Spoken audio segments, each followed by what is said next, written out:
On a quiet summer morning in July 1995, a team of elite divers descended into the dark depths of Orlik Reservoir. But they were not there to train or to rescue. They were hunting for barrels.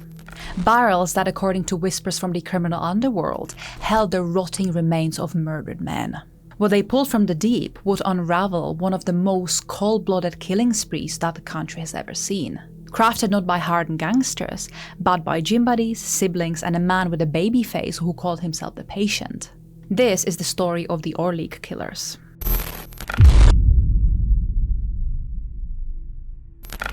It was the 10th of July 1995, and several divers, together with the TV crew and police, were headed to the Orlik Reservoir. This place, located in the Czech Republic, is the second largest hydroelectric dam in the country, but it is also a place where many people visit for swimming and other water sports.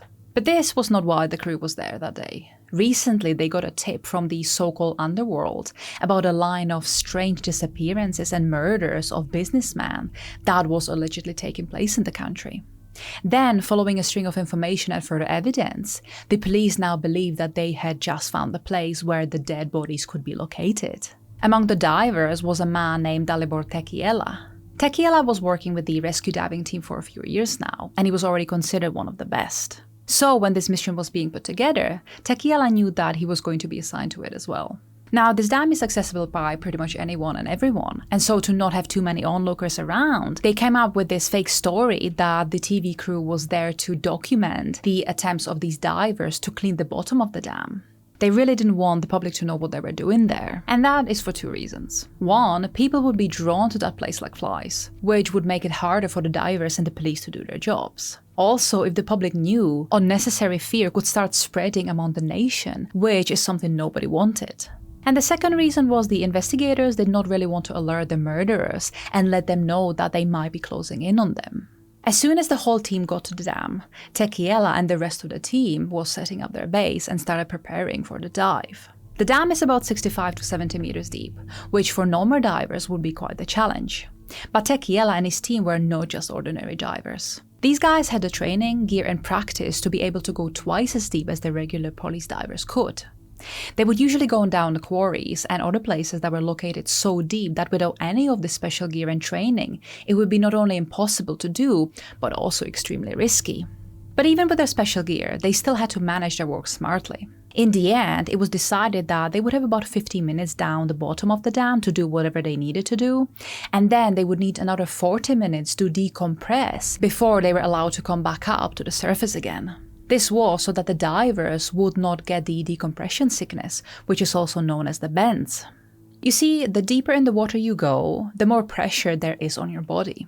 So when you want to come back up to the surface again, you need to give your body the time to dissolve the gases built up in your bloodstream. If you fail to do that and shoot straight up, you risk that bubbles will start to form in your blood and tissue, which could lead to confusion, dizziness, shortness of breath, and it could even kill you.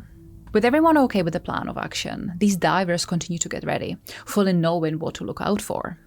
The police filled them in on all the details they had known themselves, and so this whole operation really felt like it was a great combined effort of both teams, the police and the divers. Tekiela really felt good about this mission, even though he knew how potentially grim his findings might be. The divers were all given a set of coordinates they had to get to, and these were quite specific, meaning the police seemed to be really confident about what and where to look out for the bodies. Then everyone got strapped in, and the first dive began, with Tekiela being the first to enter the water. As soon as he was submerged, Tekiela began his descent. He had done multiple deep dives before, but this mission would turn out to be the deepest of his career, and he would reach 66 meters. When Tekiela got to the bottom, he quickly realized that he had to be going very slow. The bottom of the dam was all muddy, and if you stepped into it, the water would mix up with the mud and it would completely obscure your vision, so you had no idea where you were going or what you were even looking at. And this is something Tekiela obviously had to prevent from happening, as he only had those 15 minutes to look around, and they only had so much time in the day. And so, being extremely careful as he was going, Tekiela began looking around for any evidence to suggest that there might be dead bodies there. And soon, he would find just that. About 5 minutes into his dive, Tekiela saw a steel barrel submerged about halfway up in the muddy bottom of the dam. The diver composed himself. He wasn't feeling scared or shocked, because this is exactly what the police sent him down there to find. And so, remaining calm, Tequila alerted his colleagues to say that he had made a discovery. With some help, he managed to free the barrel and wrapped several ropes around it. Then this was slowly hoisted up to the surface with the help of a small crane that was secured to a boat that was hovering over the spot. And after reaching the surface himself, Tequila saw that there was what looked like human hair sticking out of that barrel. After this grisly discovery, the divers continued with their efforts, but for several weeks they were left empty-handed. Feeling a little bit lost, they deployed a mini-submarine called Colombo 1 to help them locate the other pieces of evidence, and they would be successful. The submarine found another barrel, and then a few days later, something that could be described as 6-foot-long wire netting that was bundled into this tight roll, as if it was wrapped around something. All was lifted up, and the investigators knew that they now had everything they were looking for. In the end, 18 dives across 3 weeks had to be completed before all the evidence was collected. None of these findings were of course opened right there on the spot, but all were transported into the medical examiner's office. And this is exactly where the investigators were in for a big surprise. Wrapped up in the wire netting was a badly decomposed body of a man. In the barrel that had been recovered first, another badly decomposed body was found and submerged in lye. The third barrel also contained a body of a man, but there was no lye, and this body was dismembered. This was a horrific discovery and something the investigators were not prepared for. This method of disposing of bodies was also completely unheard of. But there was one more thing the investigators had in mind, and that was the fact that their mission of recovering these remains did not stay out of the public eye. Instead, the media was now full of images of the barrels being taken out of the lake, and that is exactly what the police did not want to have plastered all over the news. But in the end, this helped them get to the bottom of these crimes anyway. It would turn out that the killers, after seeing those barrels being secured by the police, began to feel the pressure of the situation and slowly but surely crack. This, combined with the evidence and witness testimonies, led to the arrest of the suspect named Ludvík Černý. Černý had previously been boasting about the fact that he had allegedly killed a man, and so the police zoned in on him immediately and brought him in for questioning. After that, they made another arrest of a man named Karel Kopáč, and that is exactly when the investigators started to unravel the true story of what really happened to the 3 deceased men they had found at the bottom of the dam. But not only this. They would also get to uncover much more, including the identity of the murderers gang that would soon be known by the whole nation. Here is the reconstruction of what really happened between the years 1991 and 1993 by the gang known as the Orlik killers.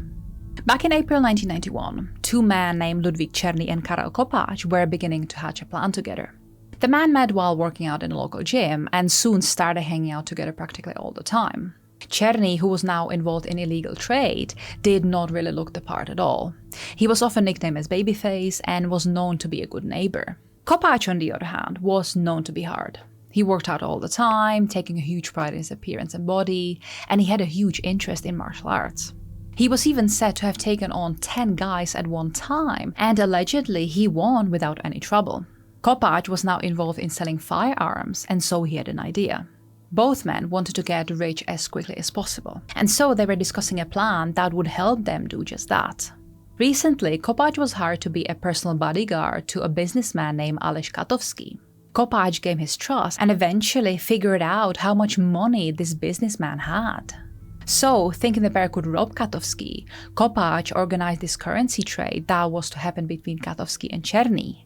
But when the trio met, Černý lied and said that he did not have enough money on him, and would Katovský be so kind and drive him over to his home, where he was sure he had left the rest of the cash. Katovský agreed, and soon the trio were in Katovský's car. But just as they were passing a railroad crossing in one of the towns, out of nowhere, Černý took out a handgun and shot Katovský in the back of his head.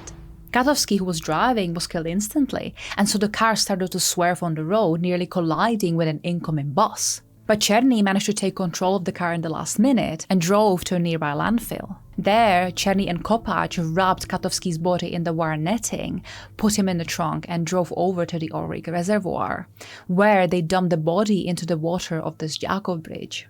They would then divide the 800,000 Czech crowns between themselves, and Černý would end up selling Katovský's car. But little did he know, but the car would actually end up providing one of the key pieces of evidence. There was a blood stain found later on, which was matched to the deceased body found in the wire netting, and that's exactly how it was determined that the body was of Aleš Katovský.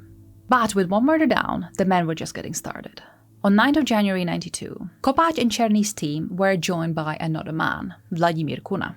He was a childhood friend of Kopáč, and so they knew that they could trust Kuna with whatever they had planned next. And Kuna had already had a plan of his own. That day, the three men met up with the Kosovo immigrant Laurent Lipovetsky, who was interested in buying a weapon from Kuna.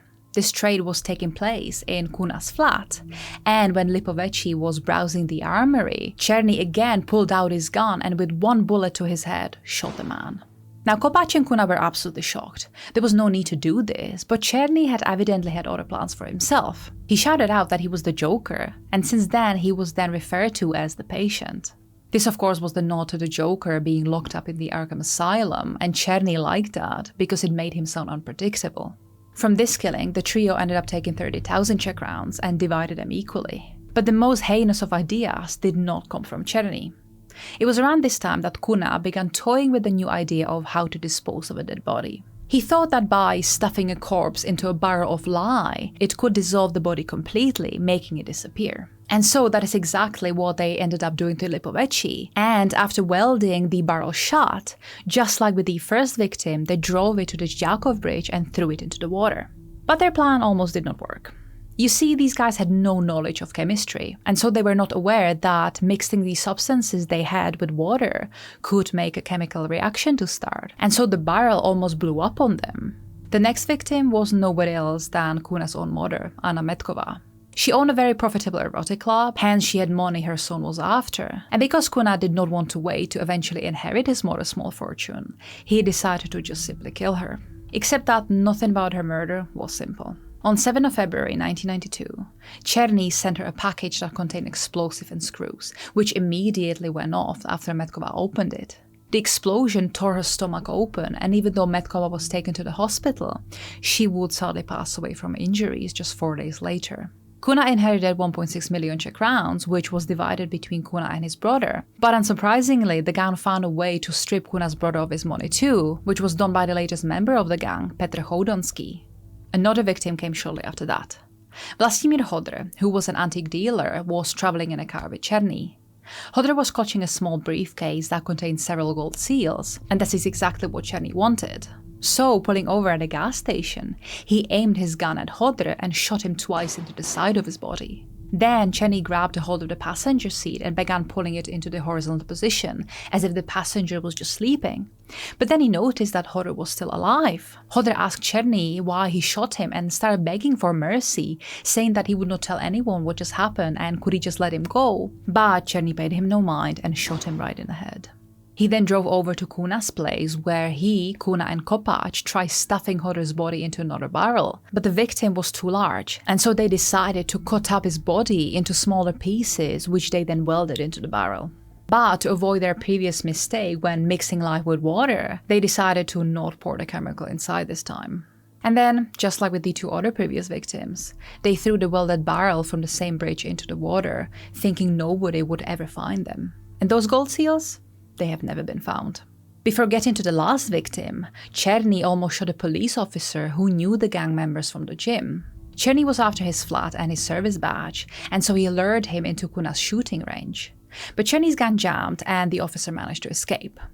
The last victim would also turn out to be a family member. Kopáč had an interest in purchasing a property in Prague, and he wanted to run it as an erotic club on the top floor, a gym on the ground floor, and in the basement through the pre-installed drain, the gang could safely dispose of their victims by melting their bodies down and letting them ooze out. Černý even had the idea of chopping them into smaller pieces and feeding them to chickens, but luckily that never came to be.